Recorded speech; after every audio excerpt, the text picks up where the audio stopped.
Миллионы вопросов и один точный источник ответов. РУ-Вики. Ваш гид в мире знаний. Более 2 миллионов материалов. Статьи проверяются экспертами. Получайте мгновенные ответы в вашем ритме. На ходу. На языках народов России. Экономьте время, фокусируясь на главном. Пишите, создавайте. Получайте призы в сообществе авторов. Точная информация по вашим правилам. Электронный помощник на пути к высшим баллам. Знания в каждом прикосновении. Мы развиваем мир свободных знаний.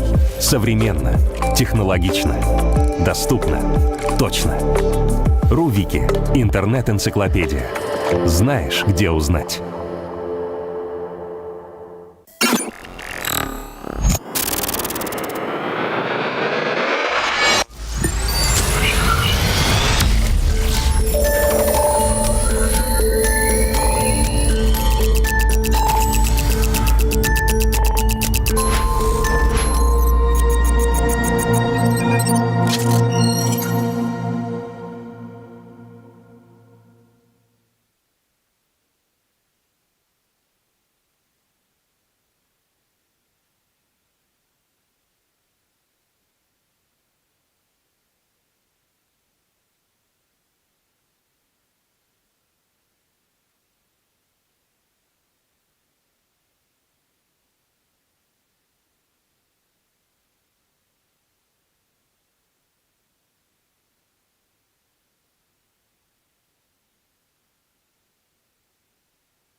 Так, раз, раз.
Так, хорошо слышно? Я думаю, что уже стоит начать нашу секцию.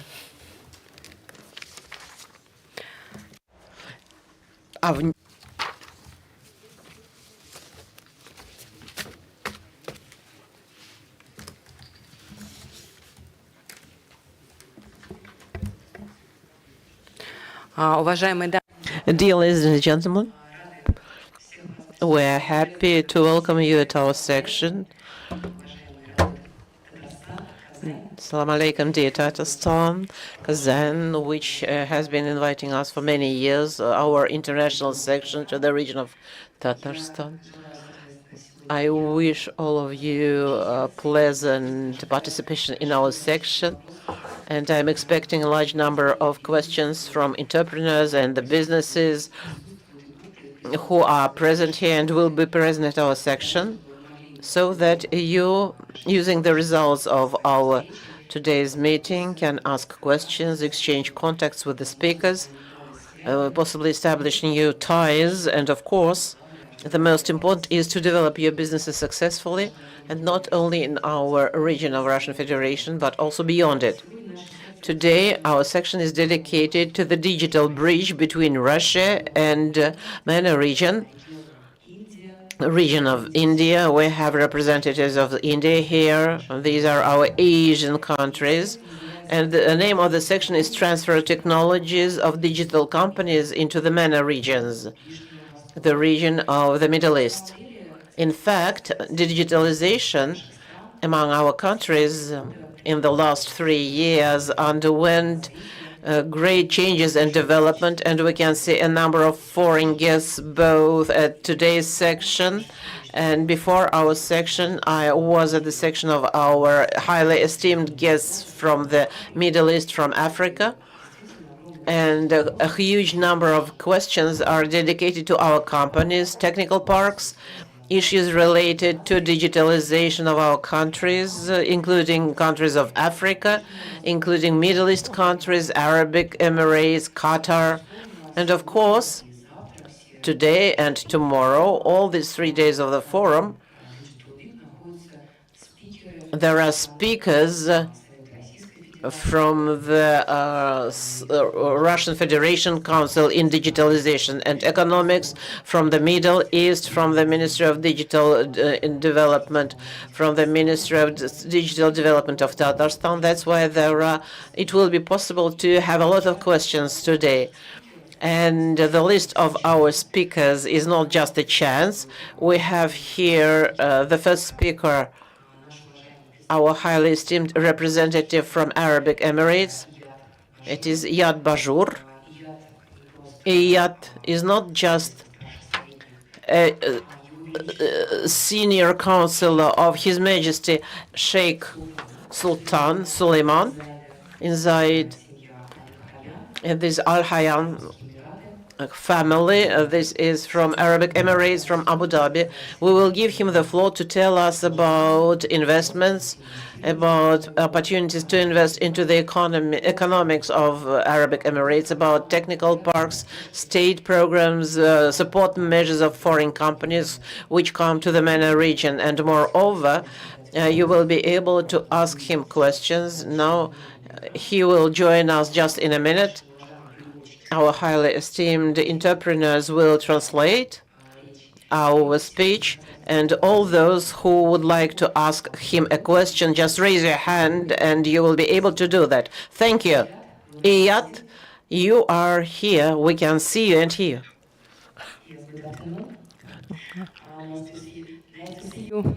How are you? Yes, we have. Okay, I see your words and translate. So I would like to have 10 minutes for your presentation of your country, of Technopark, of investment to Arabic area. Please. Thank you.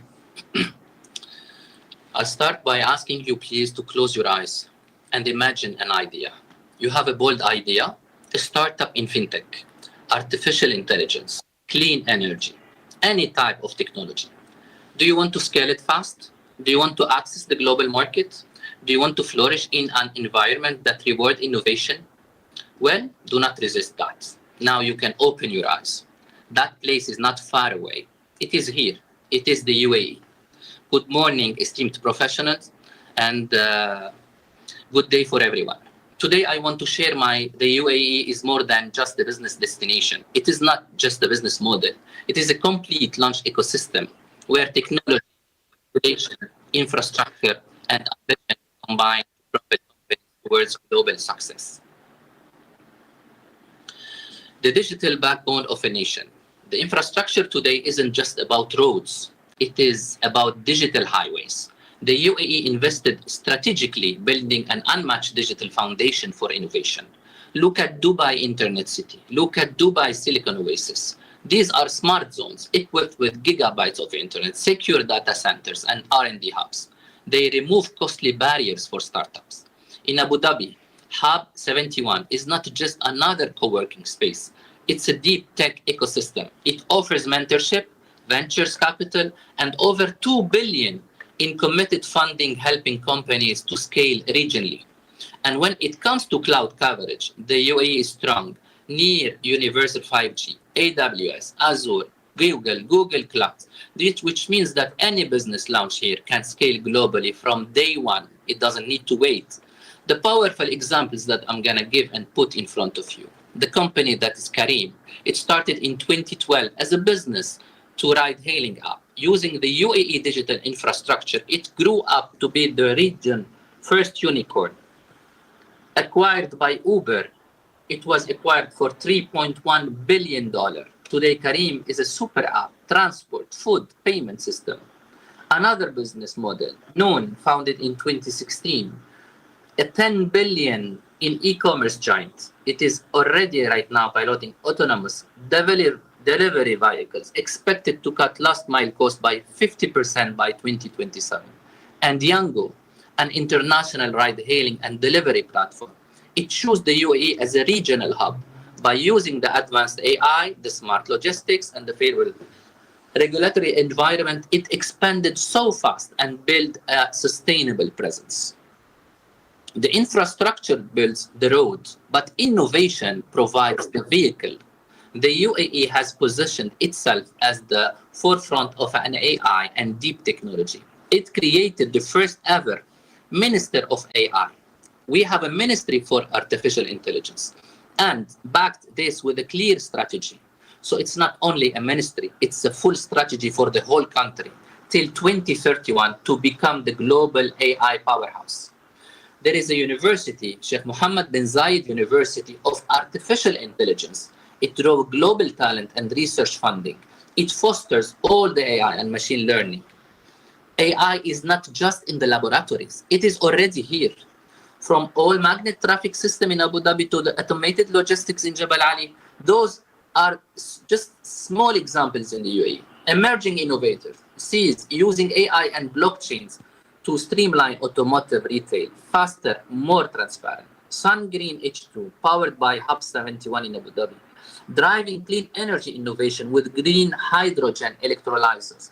Proof that deep tech startups can scale right here so fast in the UAE. This is exactly where ambition meets regulation. The UAE has built a robust, modern legal framework supporting innovations while ensuring the oversight. Digital banking and authentication.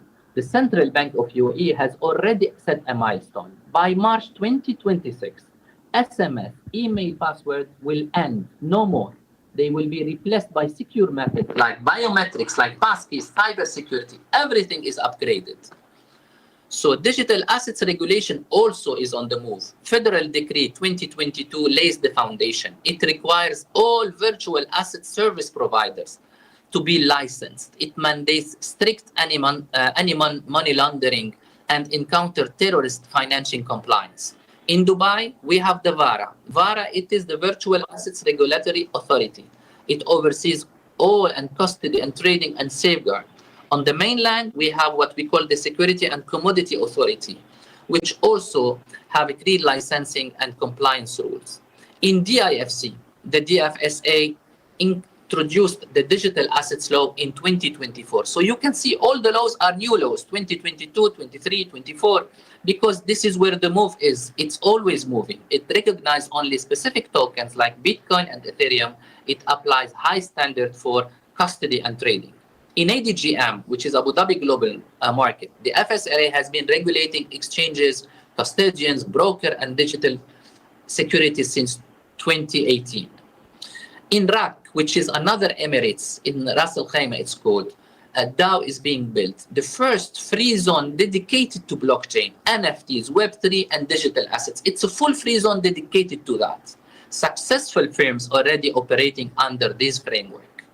So we can see very well with some example like GFOX, a crypto derivative platform, received in principle the approval. Zodia Market, backed by Standard Chartered Bank, approved by also brokerage in Abu Dhabi.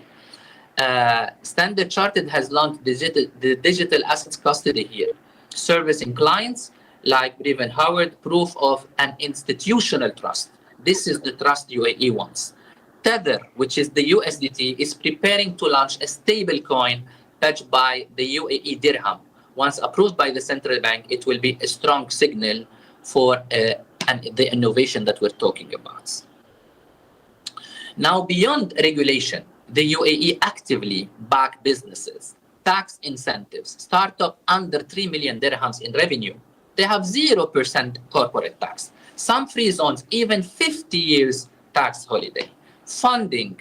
The Hub 71 is an example, offering 750,000 in support for the SME that will be registered there.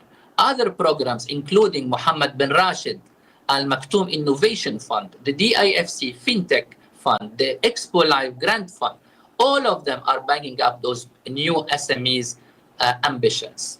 The setup is very easy. With budget digital registration, it takes minutes. The free zone allows all foreign ownership. There is no limitation. Low capital requirements also. Residency, golden visa, startup visa, freelance visa, all kinds of visas are given in the UAE. This is designed to retain top talents. R&D incentives also. From 2026, which is next year, firms can receive 30 to 50% refundable tax credit on R&D expenditures. This is amazing. More success stories. 4401, backed up by Hub 71, raised $37 million for carbon to rock technology. Eat Up now manages more than 100 million guest reservation in partners with Amar.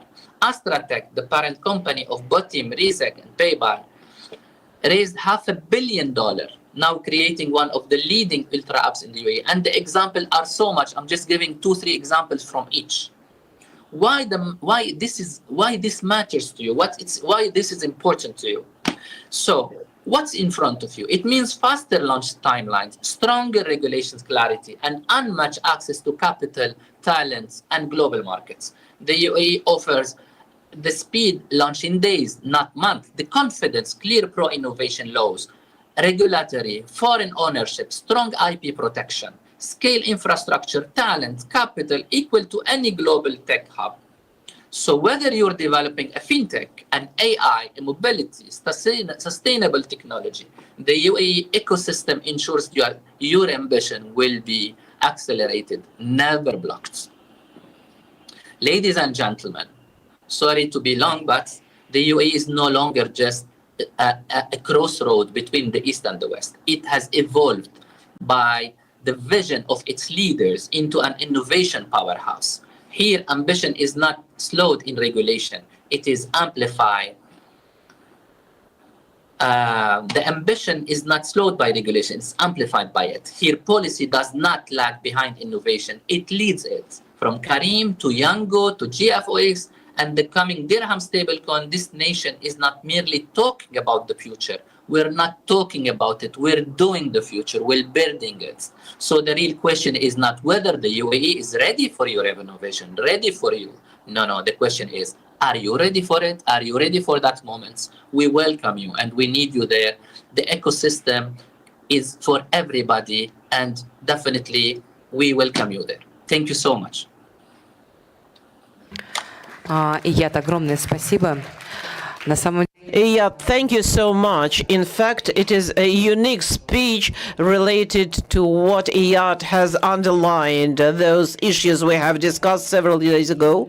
And we discussed the issues related to Russian companies who come to the MENA market and stay there. It is a very important point, not just spend a year and close the license, but they come there, stay there. And today we will speak about those companies which are now here. The issue, the question to Iyad, what do you think in the last 3 years has the number of Russian companies increased?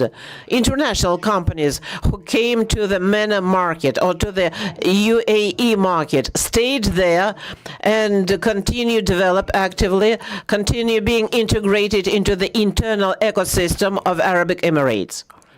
What do you think? Yeah, the question is to you. Oh.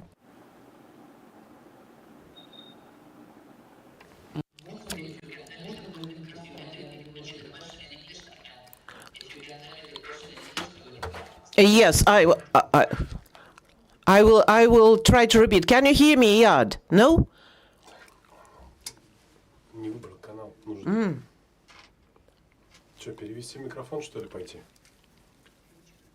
Давай я переведу. Нет, сейчас я переведу. Без проблем.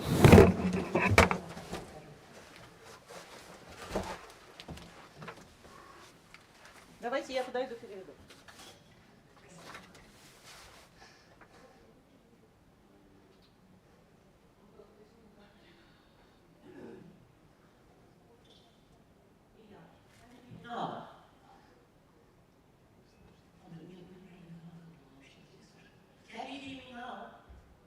Yes, I can hear you. Okay, great. So I'm repeating the question. How many Russian companies have came to the MENA market or to United Arab Emirates and have stayed there and are successfully developing?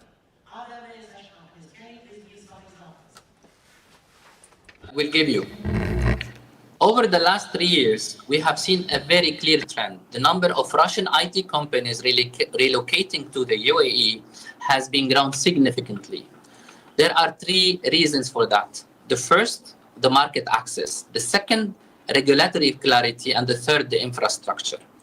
In this, if you want us to, this is what we have seen in the last couple of years.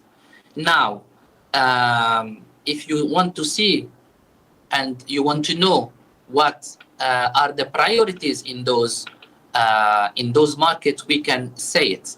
And if you wish also to have and to know the reality when those companies are entering the market of the UAE, because I know definitely that you will raise a question asking for some difficulties. Am I mistaken? Right? This is what you want to say by your question?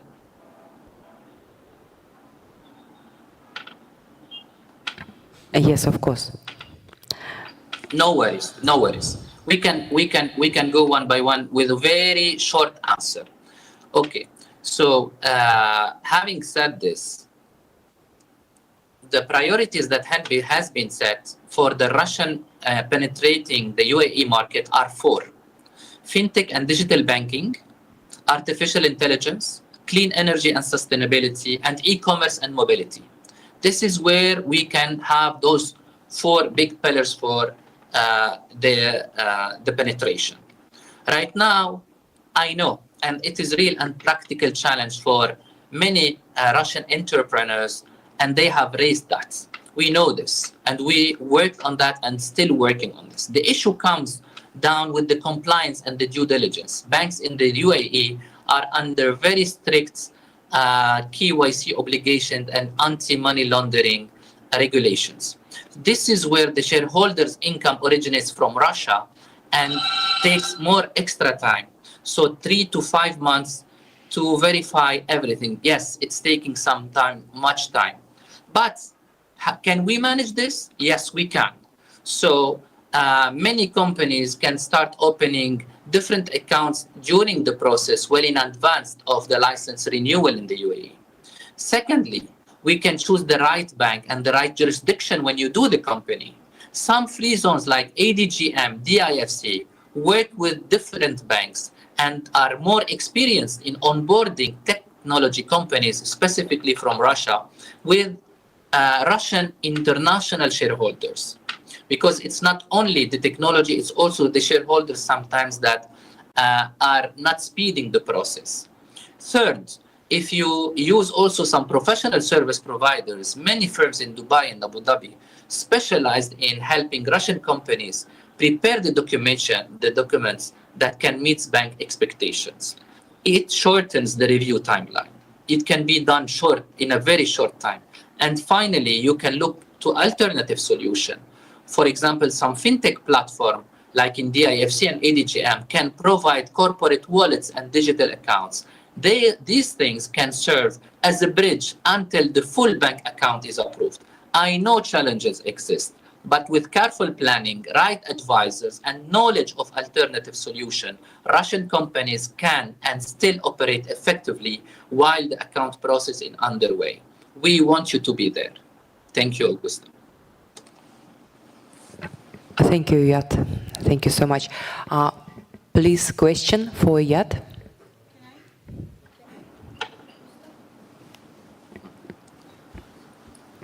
The question from Екатерина Borodich.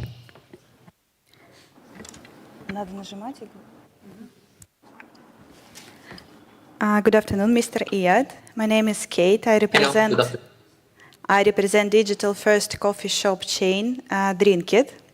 We have 100 locations in 3 countries and 95% orders made online in our coffee shops. And my question to you, I would like to ask your opinion. When we put digitalization to hospitality, is it killing some part of the sector, or is it like something which will help to grow to the sector? All the digitalization tools for ordering, for serving, for back office, something like that. Thank you so much for your opinion in advance. Thank you for your question. This is a very interesting question that has been raised many times by many professional people like you, managing companies. Your company seems not to be a small one. Right now, you have been developed with your business. So when we talk about digital side and digitalization and using technology to use this digital side for a company, it doesn't mean that it will replace the full ecosystem that you have built and the full management system that you have and marketing system that you have right now currently. Digital aspect for a company, you need to use it well in order for you to develop well your business. It is an added value. It is never replacing something that has been done by you till now. So yes, what you have done right now is the classical way. But if you want to open and reach other markets and using all kind of technologies, yes, the digital aspect should also join your classic system, which will add to it. It's an added value. It was never something to replace a successful business model like yours. Thank you so much. Iyad, thank you for your time. We are going to the next speaker. You have online Thank you, link. Augusta. Уважаемые дамы и господа, Ladies and gentlemen, we are moving on to our next speaker. Those who would like to ask the question to Iyad, you can send it, and we'll forward this information to Iyad. You can leave your contact details, and during this day, you'll get the answer. Those who present in this session, we have our supervisor. Yulia, please raise your hand so you can send your notes with the questions to her, to our esteemed speakers, because we are pressed for time. Just 1 hour, 45 minutes, that's it. And there might be a lot of questions, and we might have not enough time for Q&A session. And Yulia will give these notes to our speakers. And speaker, if that's possible, will announce your question and try to answer it. If there is not such opportunity, all the questions will get the answers, and we'll get the contact details of all the speakers. And our next esteemed speaker, and a question that Iyad raised in his speech, as related to our digital bridge between Russia and UAE, as for our companies who are trying to breach into the Middle East market, not focused on one country, because like with many countries in the region, we really want the diversity of our Russian business companies, not only in digital format, but also in a retail, as was raised by the representative of the coffee shop of Ekaterina Borodich. It will be continued. Nadezhda Surova, member of the Council for Digital Economy of the Federation Council of the Federal Assembly of the Russian Federation, director of the International Eurasian Industrial Foundation, Moscow, Russia.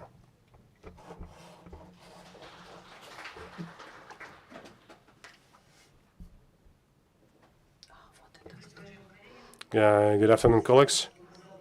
I would like to answer the question that was asked about the number of the companies established in UAE. Out of all the Emirates, Abu Dhabi turned out to be the most agile and the biggest number of companies, 100 Russian companies that appeared on the territory of Abu Dhabi. And it's a landmark event because the infrastructure created, the people are ready to create their business as joint ventures as an option. And what we do in order to ensure this technology transfer and competence transfer between our countries. You will have QR codes, and we will need your phones, so scan it. Feel free to scan it.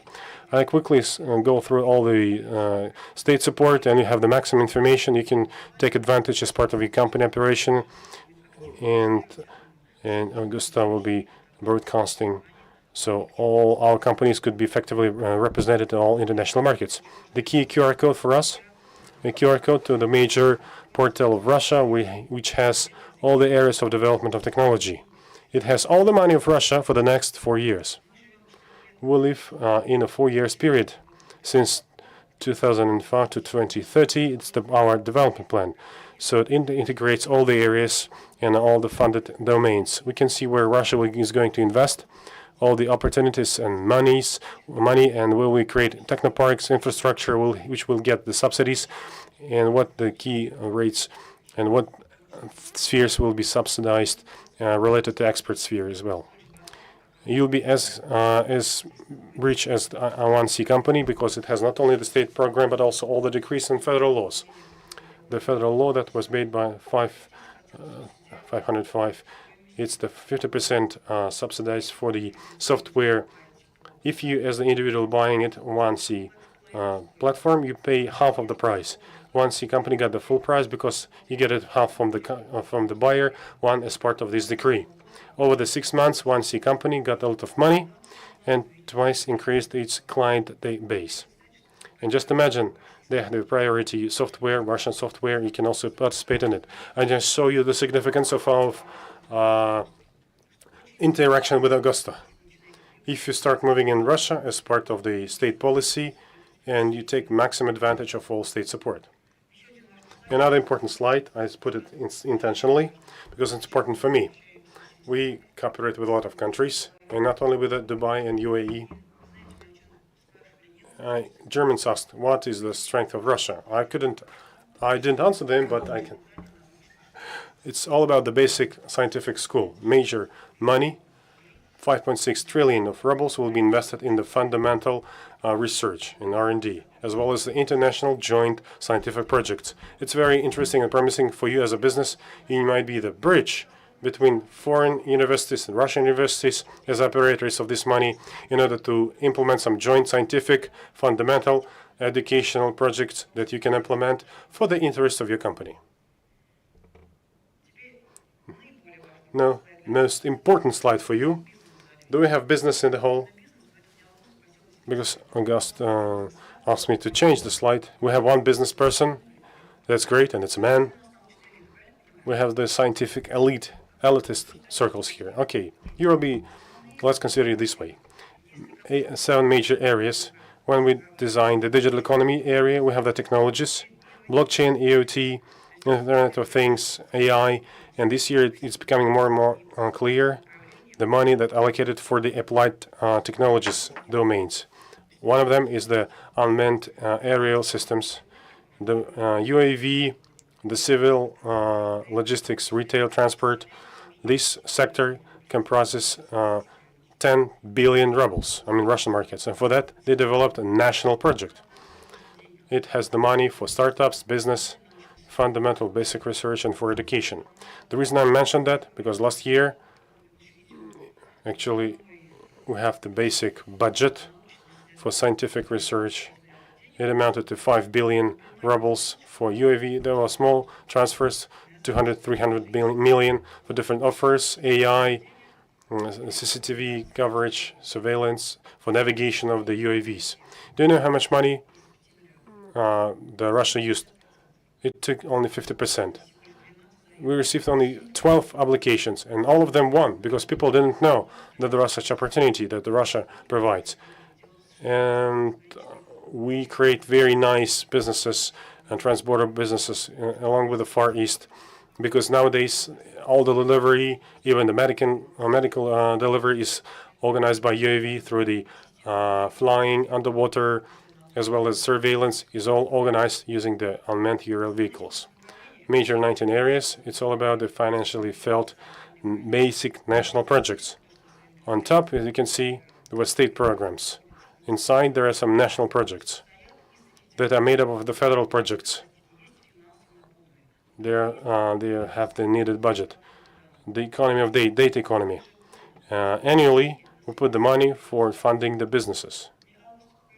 Augusta asked me, and I'll have this slide because it is connected with our topic of our discussion. It is focusing international activity and bringing the companies to the international markets. This year on, we have 209 billions for co-founding of creating a new business in high-tech industry, and of co-founding and supervision of the businesses, for education and training specialists, and reimbursement of some expenses of companies going into the international markets. It's very important for Russian products and Russian companies to represent it as the brands in the international markets.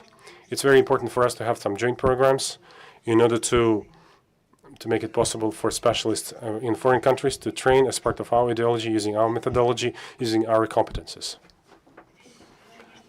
Here we have in clear money as co-funding, and we have organized event where from 700,000 to 2 million that are reimbursed. You organize the event, they buy them package services, and a high-tech company, or they got the subsidies, and those people who bought the stand from you, you just reimburse the money.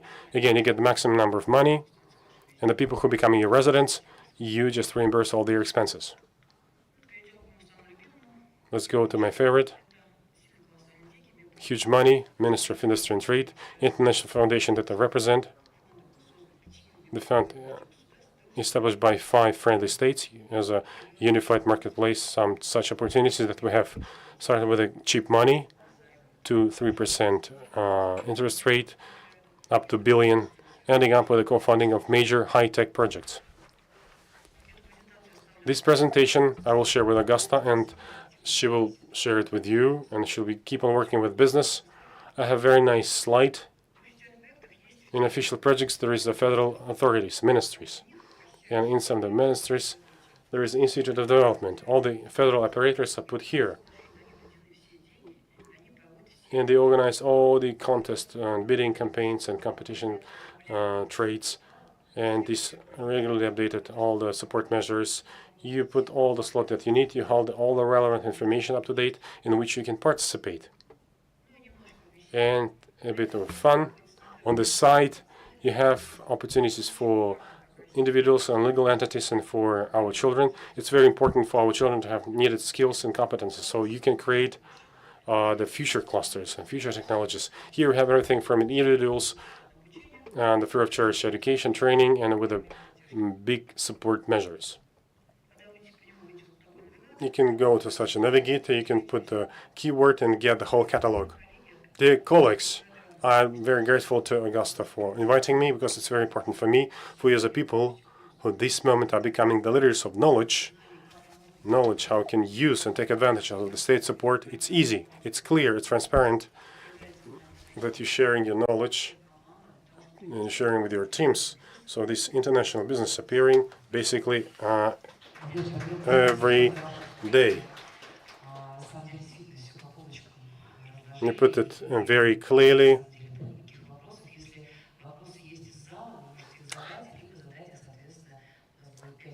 We'll have 5 minutes in the end of the session, and we can go for Q&A. And if you have any questions, just raise your hand. We'll give you the floor. Systematization of data as part of our state policy in the Russian Federation is very important.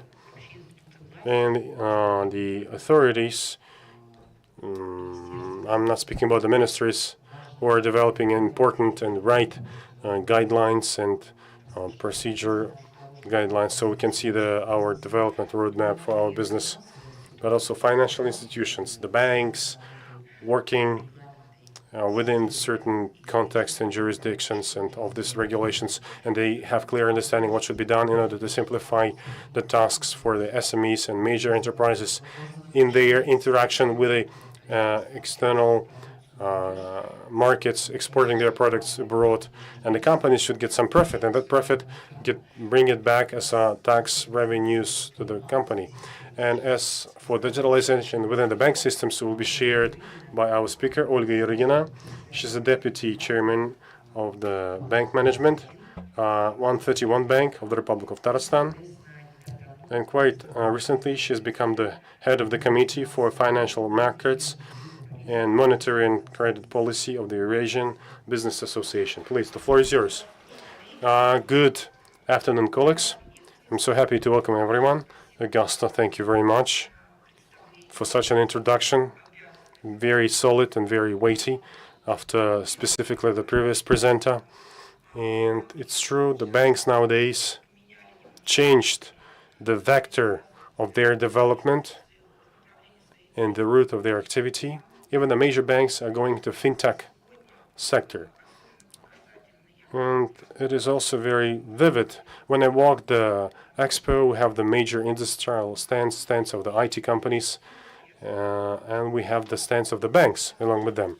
And that's what we witness. Financial solutions and fintech solutions and industrial solutions are so much integrated into each other that it's very important to consider it as a symbiosis, as a synergy of this development, as a mutually beneficial help, when the support measures are not effective enough for some reason, and you can take advantage of them. So it is very important. Currently, we live in a world which is changing drastically, and these changes are connected with all areas of activity in trade, finance, and the problems that has something as a routine area. Nowadays, they are becoming part of the strategic tasks, strategic solutions that are supported at the government level, implemented by major banks and small banks. Here we have the statistics. We see how the trade turnover has been changing from 2020 to 2024 in billion US dollars, and these statistics is very it speaks for itself. It can define the further trends and define the further movement as both for the business and for the finance sector as well. We understand that we're living in a time of turbulence, time of sanctions imposed and quite big sanctions restrictions.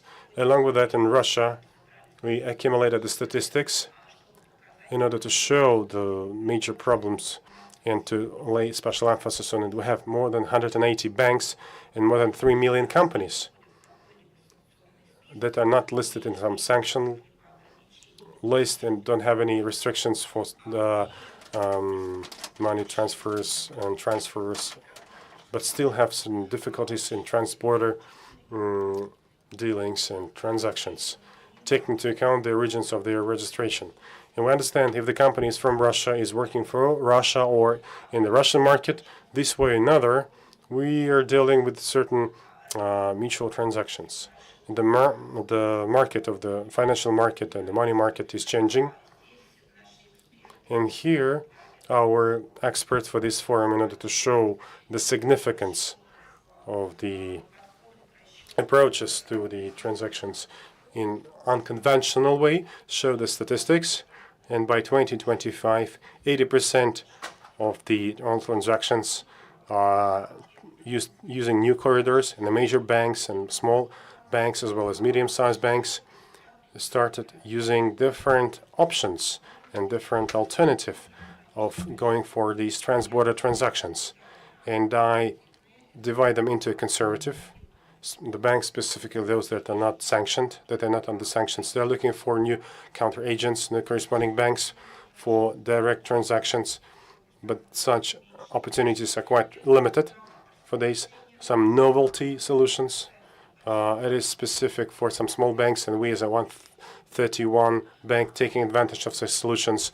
One bank builds some corresponding relations and direct transactions with the companies that are not banks but have the license for performing financial operations, and national legislation allows them to perform these transactions. Also, it features infrastructure of different payment mediators. And another category, high-tech approaches to calculations. It is all about using different approaches to transferring financial messages, and we are speaking not about the national payment systems, Chinese systems or Indian ones. We are speaking about, first of all, about the systems of the payment, local individual systems that bank develop for themselves in order to exchange financial messages and transactions, remote banking services, and the systems API, Open IP API is a buzzword nowadays. I believe banks are also considered this area, and we know the specificity of the area, and we as a bank actively use our own partnership API, using which we address such important tasks as mitigating operational risks, sanction risks, mitigation, because the transaction is organized through local secured channel, the opportunity for flexible integration for different platforms related to some major marketplaces. On e-commerce platforms, we work closely with the markets of MENA region. We'll work closely with China and UAE. We know what are the problems in these markets. And our fintech products are adapted first and foremost to their tasks, to their specific nature, so we can provide all the necessary system of mutual transactions that could be relevant and convenient for these companies, but using high-tech solutions. And we reduce the dependence on SWIFT system that was the fundamental tool while during the financial transactions. Less and less operations are going through this system. And the trend, open API, it has certain growth, and that growth is quite considerable. We see how the financial market landscape is changing, transactions landscape. And before recently, speaking about the open API, speaking about the transactions through the partnership API or from other integration channels, we spoke about the area of bank client. Then nowadays, we speak about the segment of bank to bank or fintech.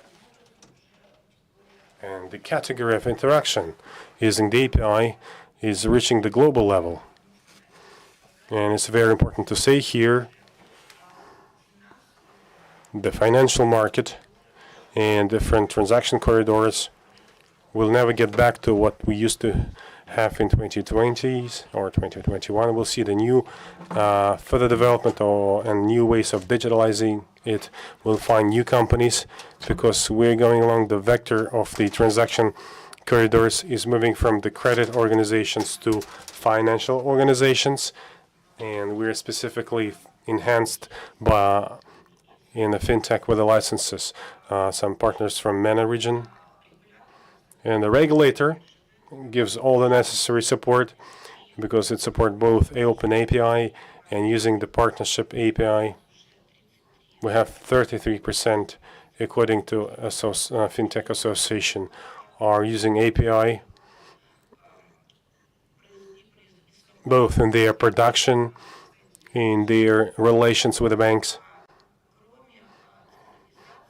Besides digitalization, building new channels, we single out in these new categories specific area like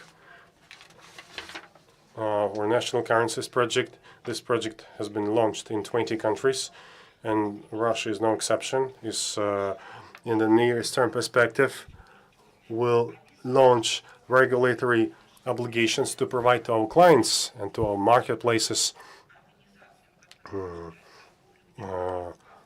to the organizations that go in for e-commerce using the digital ruble, and by the 1st of September 2026 it will become a compulsory or obligatory thing to use the digital ruble and to use the digital currencies in transborder transactions. That's the next step to be taken. And if today we speak about the digital ruble or digital currency, that's the next tool that we should focus on and that we have to support. And the bank 131 will support it and will develop new corridors and new opportunities tapping this potential during transborder transactions. First of all, thank you very much. You touched on the topic that our next speaker will be covering as for transborder transactions.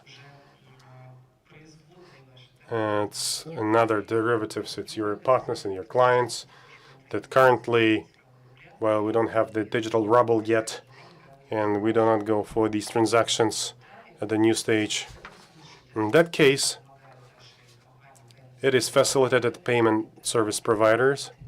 It's a certain type of license.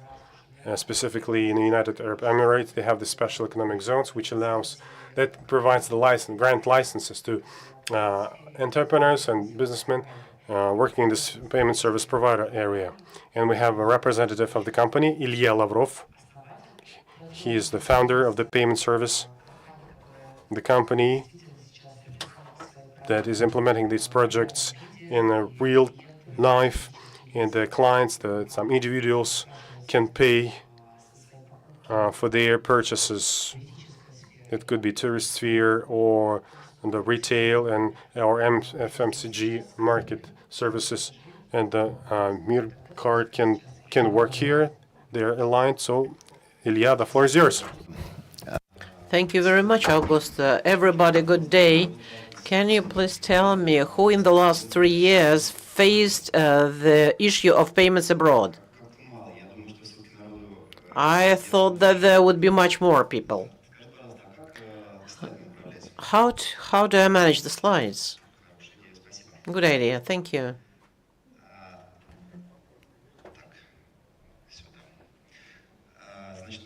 My name is Ilya. We have two flagship companies, Kanyont, the thing we started with, and Tanas, which is transformed to. If we're speaking about payments till 2022, for us as Russia, it looked like on the left. But as of today, it remains the picture on the right. This kind of construction, which we can see. And today, I would like to discuss how we came to this.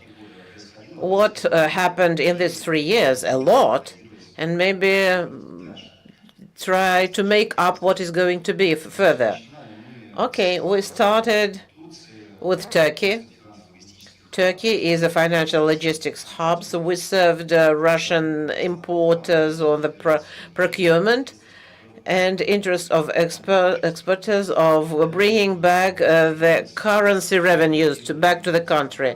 At first, it was a spontaneous when we were taking Russian cards abroad, and we can see the problem of SMEs with payments with Turkish plants and markets.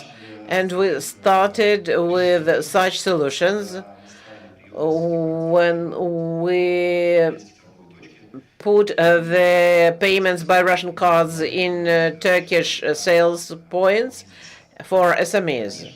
Further, all this transformed into the Tanas company, into the MENA region with a license, with correct legal structure, and where we exist in such countries as Dubai, Turkey, Thailand, the main tourist regions.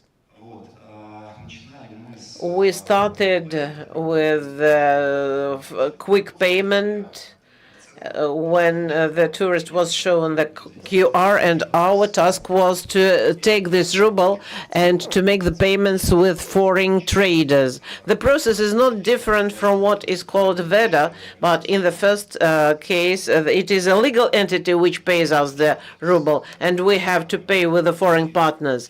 And in the next case, it is a physical entity which pays us, and we have to pay the foreign partners.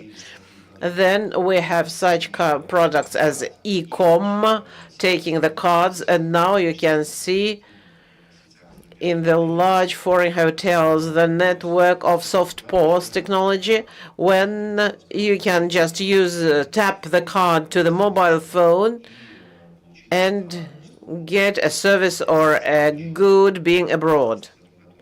In fact, this year, 17 hotels of the Rixos chain adopted this technology, so they should give you this, provide you with this. In these 3 years, at first it was a kind of a chaos, then it all calmed down, and now we learned how to make payments to the whole world in both ways. And of course, there are direct channels of money flows, there are corresponding banks, there are currencies which are in circulation. But in most cases, the country has rearranged to netting, mutual payments. The point is that the payments is now is in the form of not moving the money through the board, and everybody learned how to do that. And this we have a new reality right now. Big players are going into the market. If it all started with SMEs and enthusiastic people like we, when our main advantage was speed.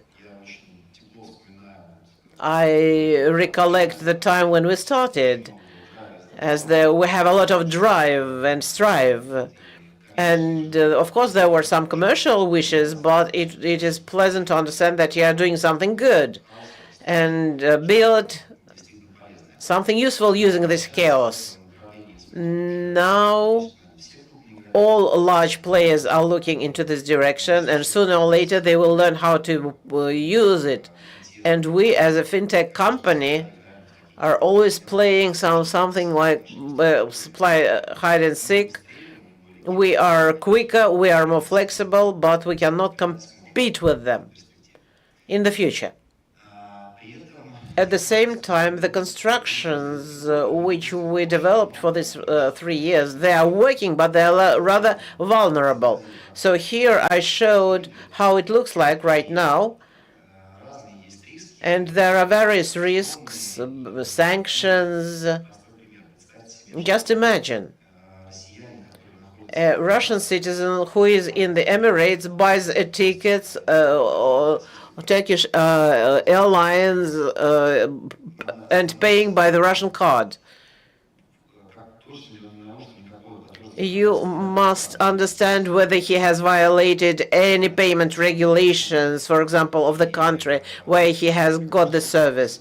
And when something is built quickly, including Russian legislation, foreign marketplaces, everybody wants to buy to sell goods in Russia. But if there is a quick growth, the legislation is not growing at the same pace.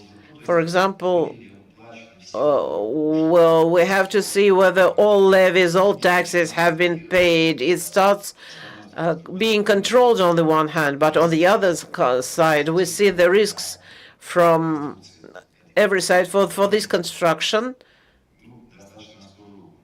build very quickly. Take into account that most of the demands have been closed already. The largest sectors are making their payments in us, but still it has to. There is a work to be done, to be developed. For example, now they're going to taking foreign cards in Russia, both tourism. Just imagine a Chinese tourist who came to Russia and wants to stay in the hotel, use public transport, or go to the shop. It is a real pain in the neck. Or a student who comes to Russia to study, and his mom wants to send him money from Africa. And still, we have some work to be done, as I said. It is just, well, eternity. Then there are the thoughts that sometime maybe Visa will come back and MasterCard will come back to Russia. But in these 3 years, so much has been invested, efforts and technologies, the best brains to build these constructions. What's going to be in the future with all this? And at the same time, we can see huge diversity of payment construction, some stickers, integrations with WeChat, QR codes, diversity of payments which we didn't have previously. Yes, we had Visa, Master, that's it.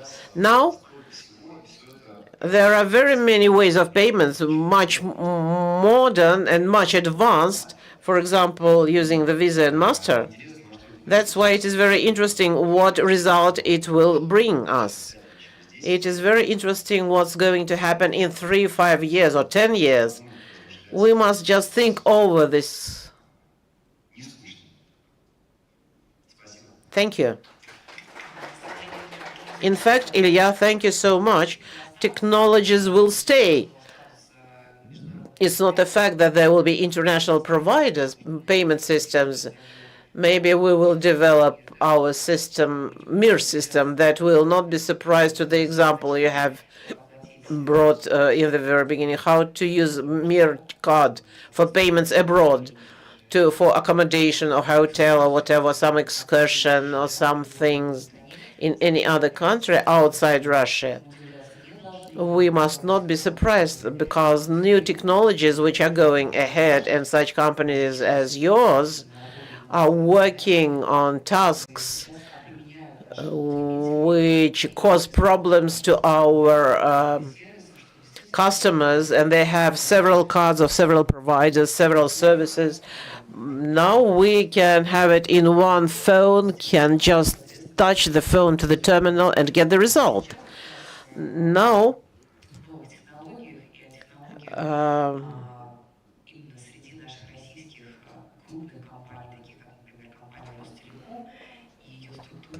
We will listen to new technologies used by our such large companies as Rostelecom. We will listen to the presentation of Ivan Yermakov about results of our Russian enterprises who went to the other markets. Dear colleagues, good afternoon. Can you hear me? Okay. Our company is in the beginning of its way in international expansion. However, I would like to tell you how we came to this idea and what common methods and ideology we have. Several words about our company. Our company name is Basis, and we made a market research, CNews, IKS Consulting, and we are the leading positions in the Russian market in virtualization of infrastructure, of jobs, and container virtualization. We are developing systematic software so that our customers can build their own blocks and launch their corporate information systems. Why did we start thinking about international expansion? As the boost of our business happened after our foreign colleagues left our Russian market. And first of all, the company BMW, the Citrix and Red Hat. They left from the Russian market, and our customers lost the technical support and opportunity to renovate their licenses and so on. And here we appeared, and we were solving the task of export replacement. And now, after we have solved it, we started to develop. While we were talking to the customers, we understood the pain when you are working and working and working, and suddenly you have a big business, you are doing digitalization, and suddenly your partner, your provider of the soft disappears. It is a big loss for the whole business. And we helped our customers to overcome this. And this idea, our experience, was laid into the basis of our concept of international expansion. When we started feeling the ground and talked to foreign colleagues, especially from BRICS countries, then we saw that they all see this risk after what happened in our country. For example, a way will switch off the renovation, and some bank will stop working. And we started proposing our colleagues an idea of exporting not a product per se, not a license on our soft, but export of technologies. We can remember the SDK license. It is a technological license for in-building of a product into the partner product. That's why we propose our colleagues our technology so that they can develop their own local product. And here at the conference, our company signed an agreement with Brazil partner, Banif company, about launching this project. And which envisages then there will be a local product based on our technology in Brazil, which gradually will become a joint development. And our colleagues from Brasilia will have necessary technical personnel, necessary qualification. We will train them, share our experience, so that in some case, if our company stops working at international market, they have an opportunity to support their customers. Thus, we export the idea of technological sovereignty and will grow a local player based on our technologies. And here we differ beneficially from our colleagues from Western countries or Chinese colleagues who just sell license. We export technology and are making local national product. We will continue working like this. Thank you so much. If there are any questions to Ivan, or just come up to after our session. We are continuing our technological sovereignty of Russian Federation and go to St. Petersburg right now. And I give the floor to Ivan Ryl, Director on the development of the Berkut company. He will tell about peculiarities of establishment of modern joint enterprises, IT enterprises with foreign companies within our MENA region. Good afternoon, dear colleagues. Much was said today about how to solve issues of trans-border payments. I will try to tell you what should be done before this issue arises and before selling something abroad, before getting the money for that. There is a huge number of problems should be solved before that. Before starting my presentations, few words about Berkut. Berkut is a Russian software company. We have been developing software for more than 30 countries and are working in the telecom market with the mobile and fixed operators of various IT companies. We are in the IT cluster of Rostelecom, and we provide our clients with the automation and monetization of business systems, automatization of business processes, and manufacturing of final products they're selling their clients and subscribers. We are very successful in doing this in Russia, in foreign markets, in South Asia, in many countries, and so on. When we take our products to foreign markets, all customers or potential customers have three questions which they have to solve. As Ivan said, they have already been in a similar situation, and a customer which wants to have some virtual solution, he doesn't want to be in the situation of vendor lock. The product is developing slowly, not as he wanted. We should maintain the technological sovereignty of the country and to develop solutions by ourselves. And there are no such solutions in the market. And when we take a product from other country, in this case, we bring our products abroad. They understand there that it should be adapted for the specificity of the local market.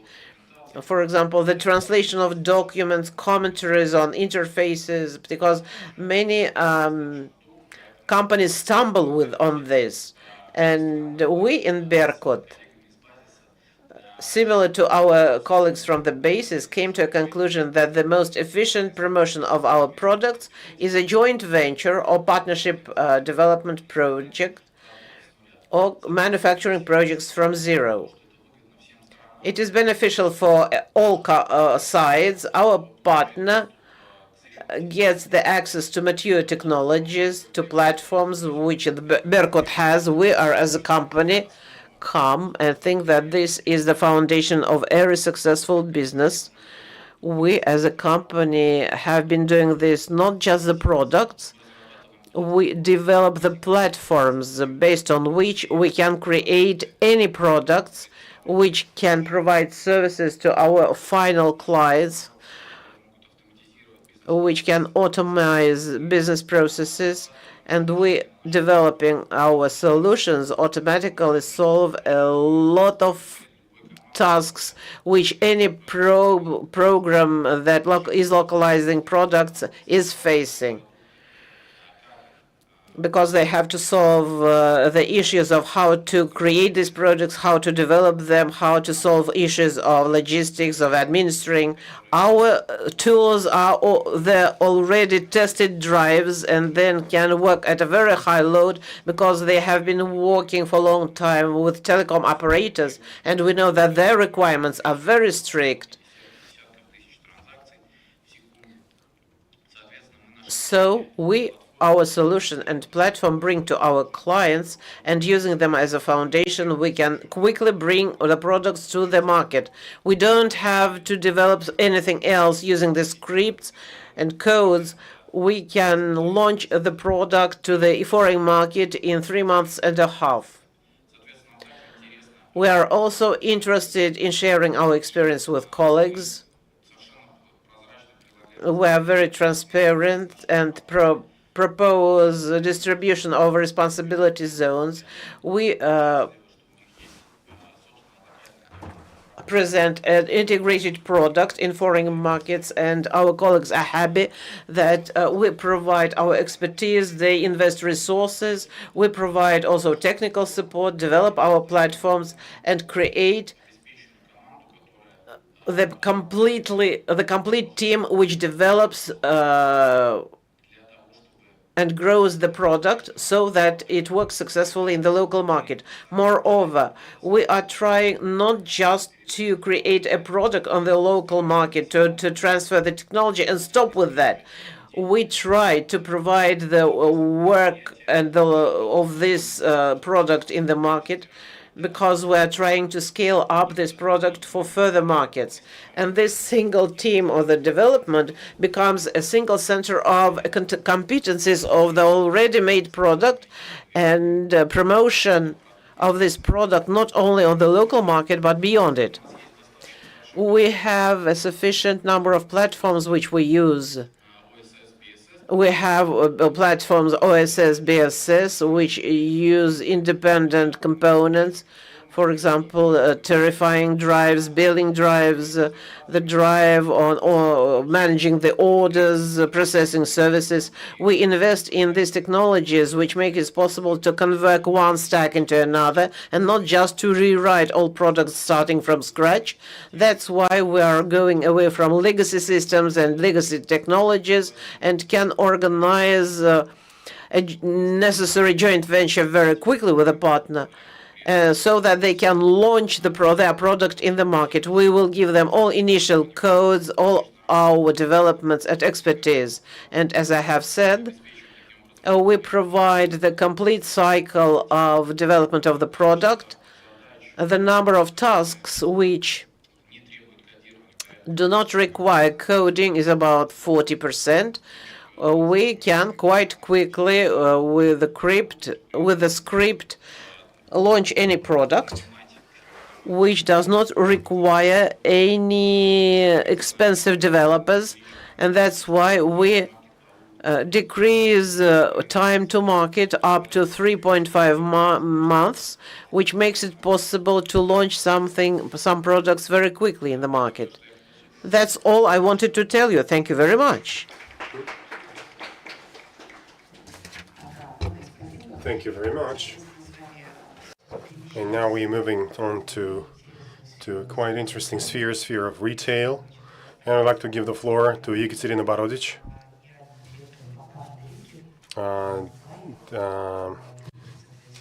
Drink at Dubai, and it's the concern of Dodo Pizza. She's a CEO. You know this player very well of the Russian market. It's a Russian company that actually hits the record in terms of their creativity in the new markets, including the MENA region market. Augusta, thank you very much for your invitation, for such warm greetings. Let's get, who drinks coffee? Can you raise your hand, please? That was one of the reasons I got into this business. I think coffee, it'll be an eternal drink for many years to come, centuries to come. It's just decaf or caffeine. I'd like to tell how to drink it. With the app, come to the Emirates. I'll tell you the concept. And if you're representative of the business or some country in the MENA region, you can consider this concept, because we're actively considering neighboring countries outside UAE, and we're going for negotiations. It has huge potential, but if you like coffee, it might be an option for you to know a new coffee shop and new coffee rituals if you're a coffee drinker. What is Drink It? Drink It is an actually coffee shop app. because 95% of the orders made online through the kiosks or through the special app. We have 100 coffee shops in 3 countries: Russia, Kazakhstan, UAE, and inshallah we'll have it in United States of America in the beginning of next year, and in the city of Baku, Azerbaijan. In Dubai, we have the $3 million year annual turnover. We going into the Abu Dhabi market. We have the 2 times growth, not only thanks to our retail network. It's all about franchisees, because economy works well. They sign the coffee shops, they open it up, and business is going to be scaled up. We have the 7 locations in UAE. It seems not much, but if you look at the map, this network is growing. That's how our coffee shops look. I would like to pay your attention how it is different from any player in the world. Fresh, new, extraordinary design, and basically when we entered the market and people were wondering, will people come? Because you don't look like an ordinary coffee shop. And we have some locations where people will have close, door to door with the Costa Coffee, and over the year we actually leveled in terms of the sales over the year. And I think for the brand from Russia, it's a great result, because Costa Coffee, some grannies used to come there, drink it. It's a new baby, it's a newborn company, but thanks to the experience and good marketing, we're winning. The coffee shops look bright, fresh, and nice, and in the center of the coffee have the smart delivery. And I'll tell you how it works. Can you play back the video? Because the concept is quite nice. So you walk, and you want to order a cup of coffee using the app on your mobile device. You can be sitting somewhere in the office, open out the app, choose the drink you need, customize it, and customization is the founding stone to choose the milk, decaf, or some parcels. And while on the way, baristas are making the coffee, you pick it up with a digital line, and nobody will confuse and mix your drink with the cup. You leave the shop, and you enjoy the drink. And you know, we have another side effect of this. It turns out in some countries where instead of extra shot, they have the extra hot. Barista misunderstood, and you'll get a different thing. And the way you write it, you'll get it. And it's brilliant, and we see that, and the region receives it very warmly. I'm speaking about Emirates, and in Russia, we have even greater growth, frankly speaking.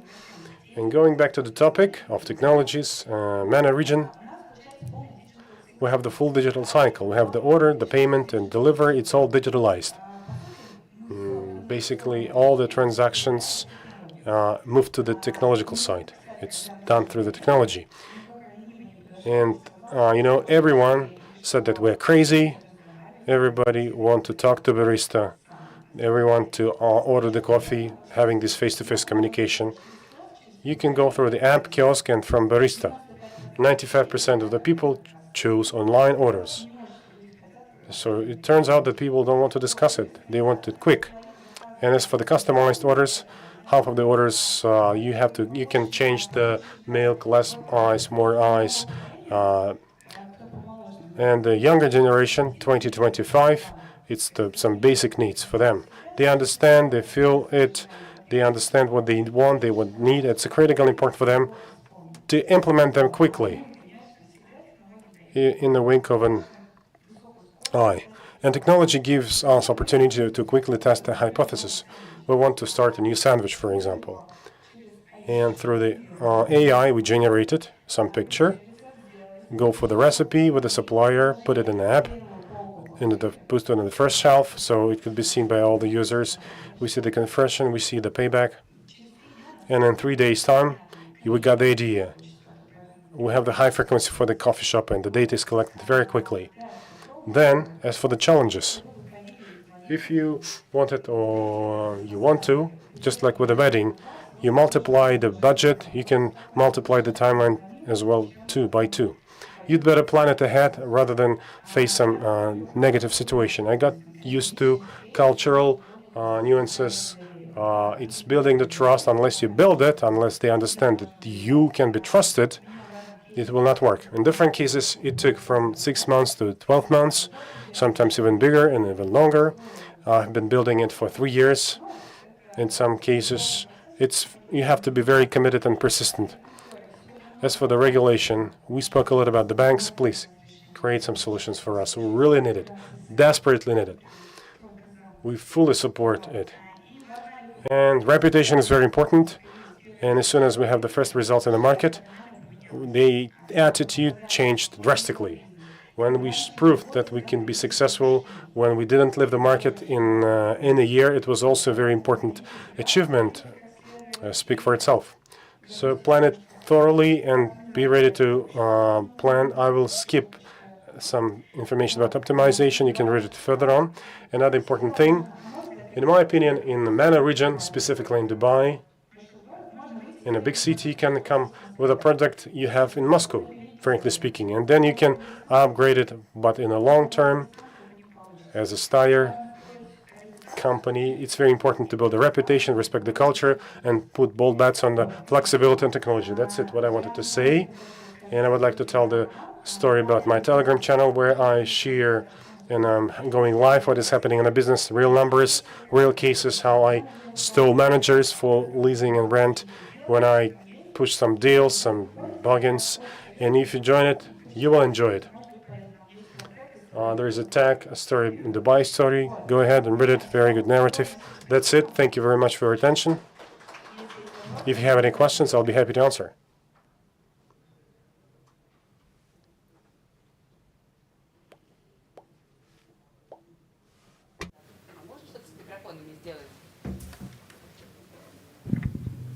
Уважаемые слушатели, есть вопросы к нашему спикеру? Do we have any questions for our speakers? Okay. We have a mic.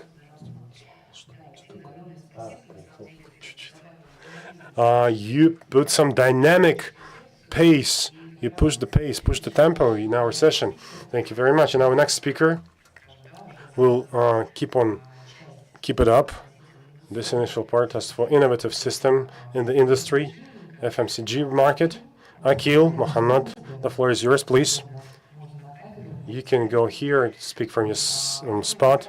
Akil will tell us about, he's not just speaker, he's the person who represents 2 companies, his own companies.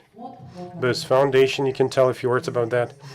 And company that is going for smart mirror services, that develops technology in the trade industry. Please, the floor is yours. Noida, India. Thank you very much to Augusta and her team for invitation to such brilliant forum. But today I would like to tell you a few words about our company, Smart Mirror Service, that we created in 2022 in Moscow. And for the whole world, it was quite the turbulent and challenging time, but we see the potential of the Russian market. 3 entrepreneurs from India opened up a company in Russia, and we started working in the IT sphere. As for current situation, our success story of the foreign company that can achieve something in Russia. What was important for us is to develop philosophy, establish it, our own principles, our own mission, and based on that we developed the roadmap. It was important to have a very powerful team, and a team featured who understand very well their sphere. And we believe it's very important not to create a big team, to have a lot of units and department with being overwhelmed with the red tape or bureaucracy. Team is small and everybody knows their function, and the results is much better compared to big corporations when they go for a lot of discussions of some very plain questions. In achieving the goals, it's a hell of a challenge.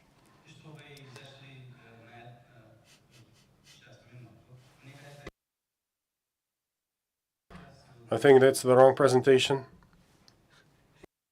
Можете поміняти Can you change the presentation now, please?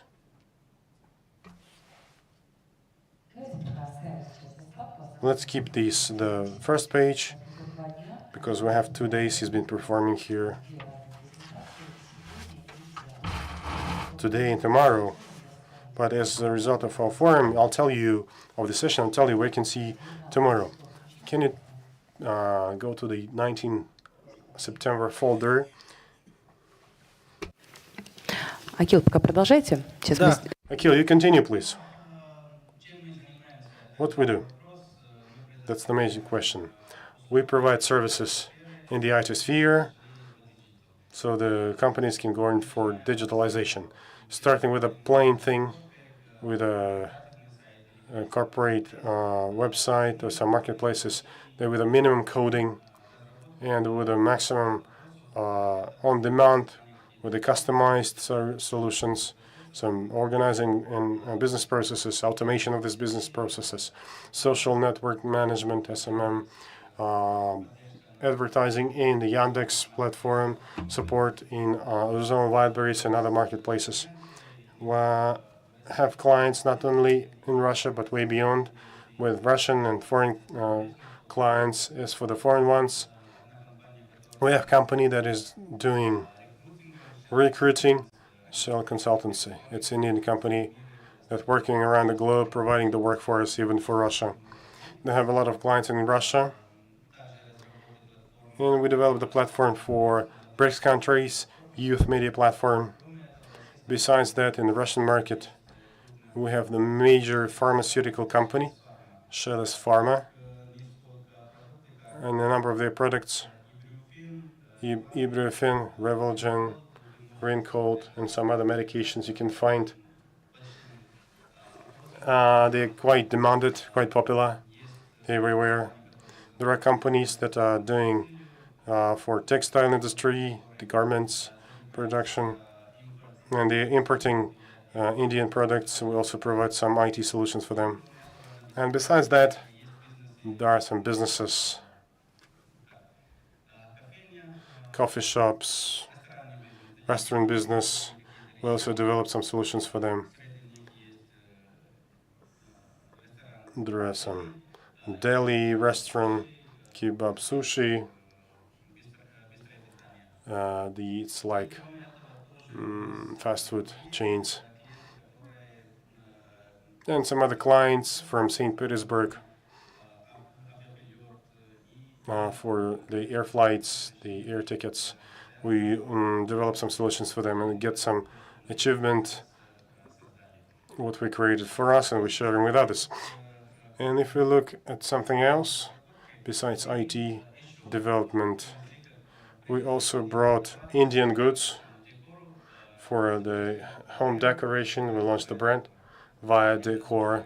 The handmade products from India sold in Moscow and different places. And we've been doing that and developing the website for a year. We have experience in different domains, different spheres. We're ready for partnership. We are happy to collaborate. So it's interesting for us to find some common language. And if you have any solutions, any offers, we can discuss it. I can tell you that what is important for our foreign participants. Believe us, Russia is a country of opportunity. We saw it. We work successfully here. If you think there are some language barriers, some impediments, or some red tapes, administrative obstacles, it all can be addressed if you have the clear understanding where to move. You have a good team, you find the solution anyway. If you understand that on your team you have the people who implement everything properly, it can be done easily. Thank you very much, Akil. So my motto in life, do and act as an owner. If you work for the state, work for your own. If you employ at some company, you should do as you are the owner, that you master of your own business. When a person He's doing whatever he's instructed, and he knows every nook and cranny as if he's doing it for his own, or her own. And move as you master of your own business.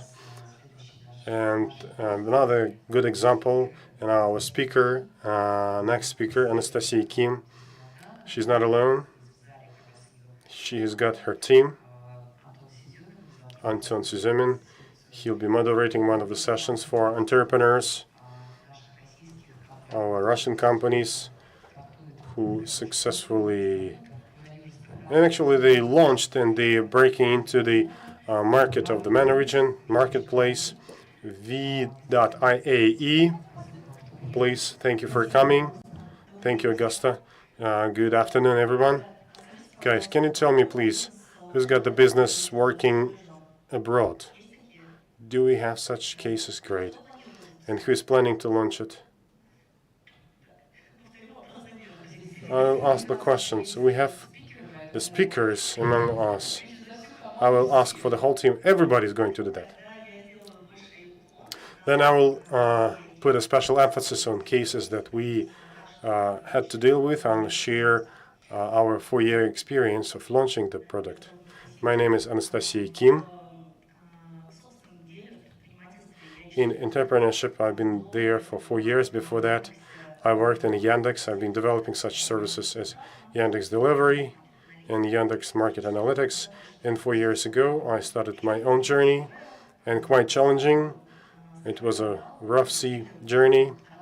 Right away we flew to the United Arab Emirates. We started launched the marketplace e-commerce as a Yandex marketplace, the express delivery services.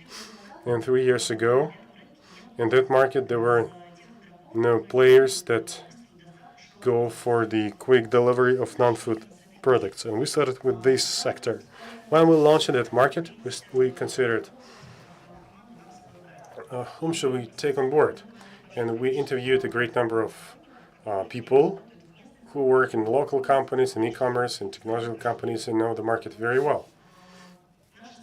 So specialists from the perspective of e-commerce and the banking sector,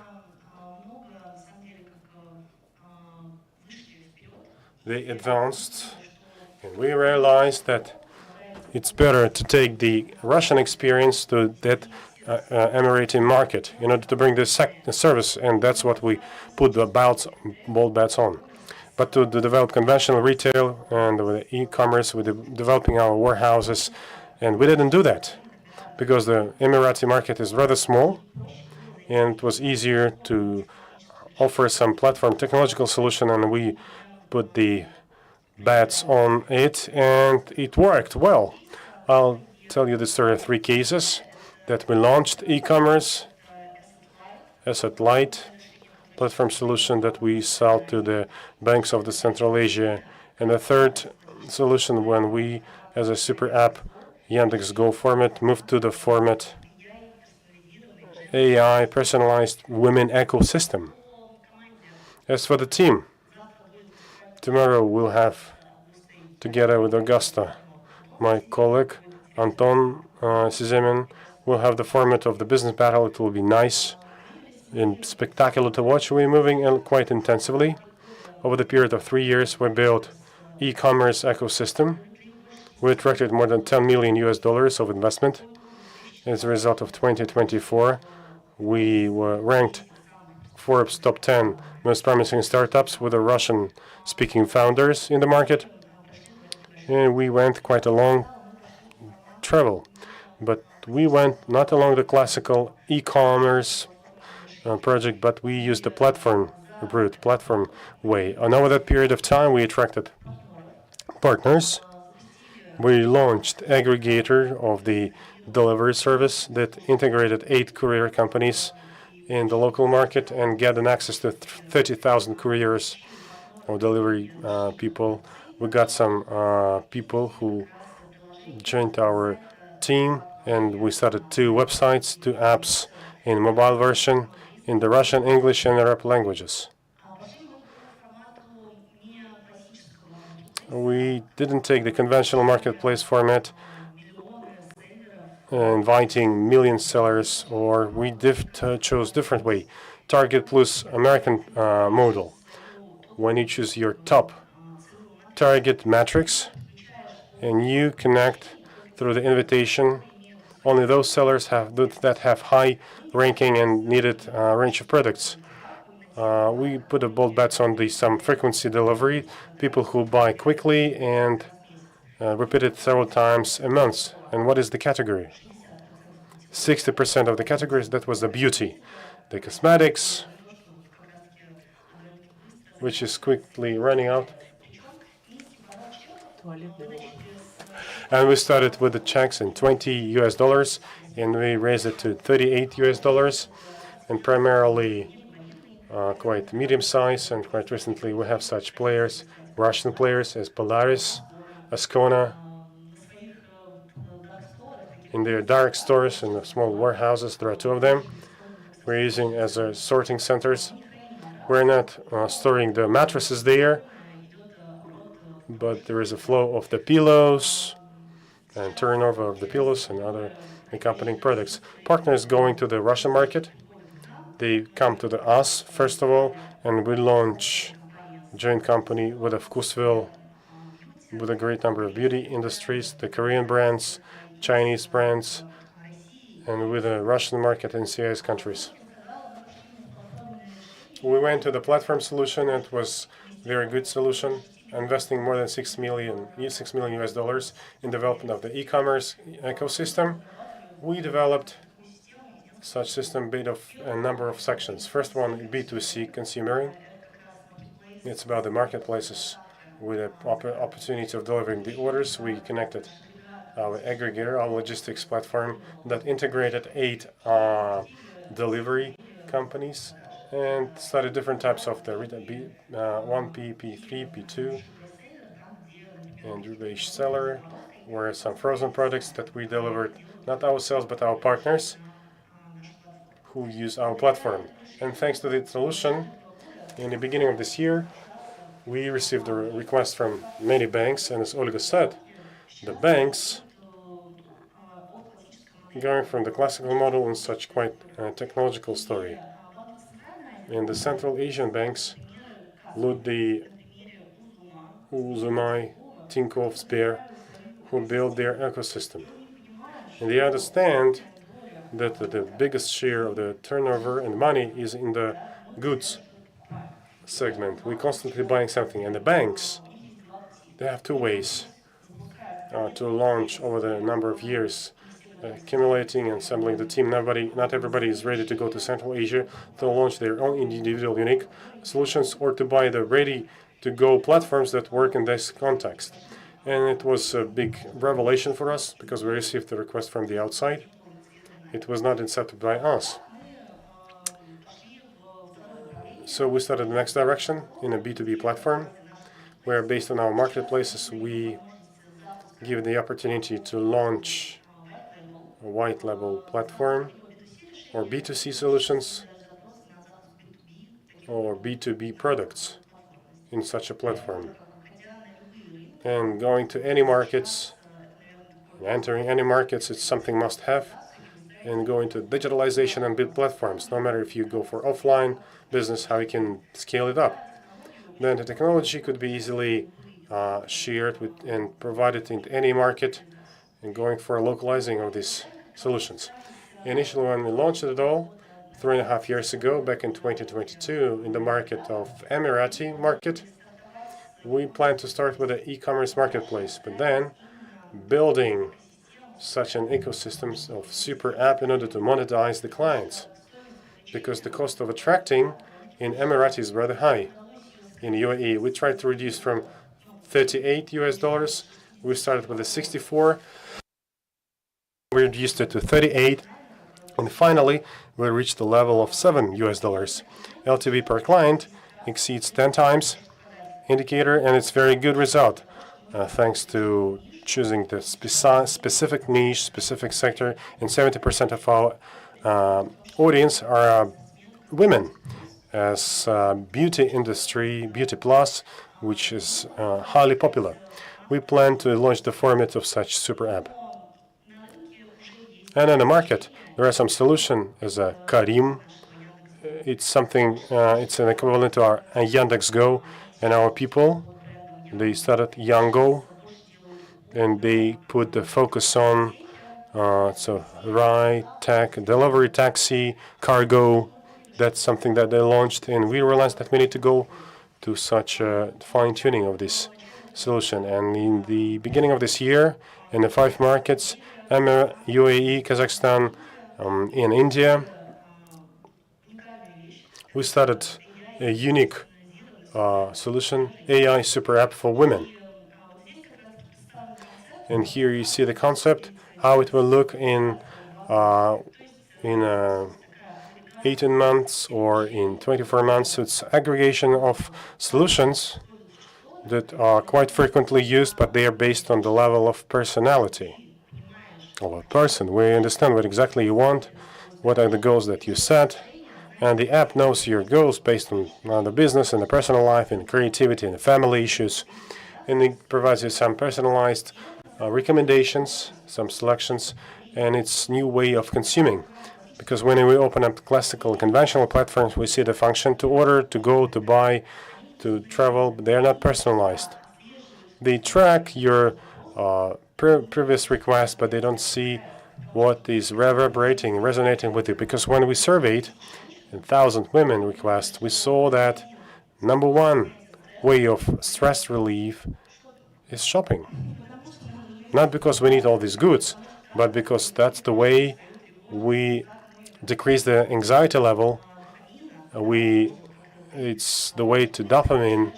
You get this quick dopamine, you quickly get what you want, and you mitigate the stress. If you go deeper from the real goals, what the person wants, then you can provide the solutions that will help to satisfy the needs and meet the goals. And if we look at this line and this diagram, a top used case of the generative AI in 2004 and in 2025. In 2024, the first 3 positions were the search requests on specific tasks to generate something. Look what is the result in top 3 in 2025. The first is therapy and companionship. Against the background of some wars, conflicts, COVID, pandemic, a lot of stress, people have more and more requests for some fundamental founding stone, for some security and safety, and people asking AI for that solution. Number 2 is to organize the life. Now agents can substitute your assistants. Substitute some part of the team that can perform some functions. And more than that, AI, everybody's using that, and you can put the board of directors session there and give a lot of tasks there. In a third area 3, and searching for your destination in life. Because we all understand that life is short, and we want to live it implementing what you really want and answering major questions that activate this awareness. Why I live, why I wake up every day, why I'm running this long marathon. And here we go deep inside this human mentality from the perspective of the key life spheres, because this trivial balance, somebody say that you can strike it, some say no, it's not possible, but it's again the question of focus of our attention. And as part of this digital AI personalized app, we took this route not just to give the services, goods, and functions, but to give the solutions of specific applied tasks from the block of what am I, who am I, where am I going to, why am I going there?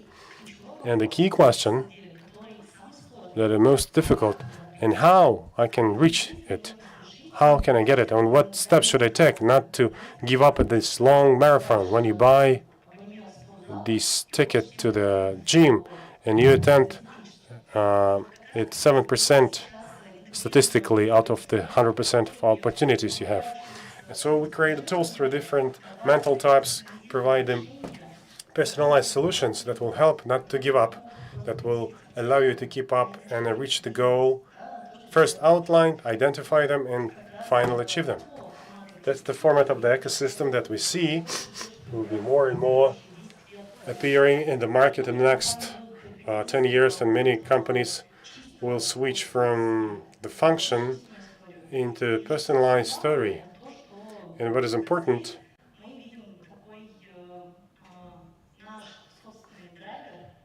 in our own driver, in our own mission, the Kazakhstan president likes to cite such a quotation: the woman who rocks the cradle with one hand and the whole world with the other. You want to see, if you want to have the happiness, make your women happy. We develop the environment, the culture around us, and we see that through such solutions that we want to bring to the Russian market, to the Kazakhstan market and Uzbekistan, we start with our own home regions, with our mentality. We can create, making some small steps, going for such huge leaps, developing some inner stability, not just to set the goals, but to build the track of their personal development and offer solutions that will meet their needs. And all the solutions that we build, we will integrate into that story. We do want to build on our own, because to start our own taxi, it's like a suicide. To start our own marketplace, it's a question of 3-4 years in order to bring it to some shape, to a certain profitability, and to occupy a certain market share. We're looking at the partners who will be integrating into this platform in order to provide hyper-personalized experience. That's our case of 3 sections, 3 pillars, 3 parts, how we moved in the Emirati market, and we are where we are going to next. Anastasia, thank you very much. And we had a very interesting, in my opinion, session. It was very informative, very beneficial, very... If you have any questions to our speakers, you have that right, maybe for 3-4 minutes. We can take that of our time. If you have any questions from the audience, please ask them. Не стесняйтесь. Don't be shy. Of course, if there are no questions right now, or if they appear, and I hope that they will, I invite all of you to our second part of international marathon of our Russian companies, and not only Russian ones, foreign companies as well, who come to our market of Russian Federation. And we go to new markets. We invite you to room number 4, where we have a very strict battle between founders of the companies, between the companies which already have the right to say that they have entered the MENA market and African market and Latin America. We will have very interesting projects and cases of digital companies investing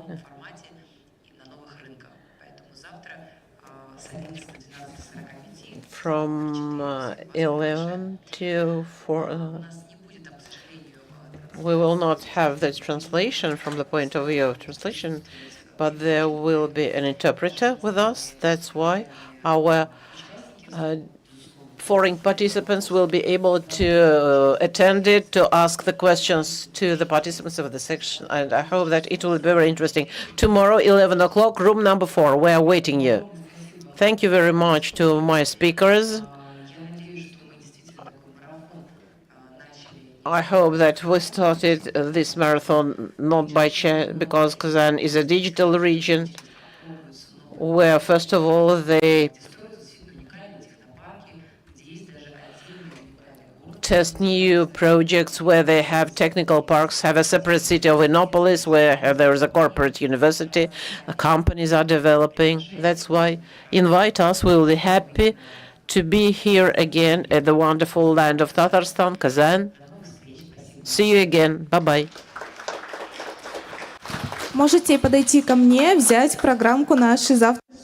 You can come up to me and have the program of tomorrow's session. I will be happy to answer your question.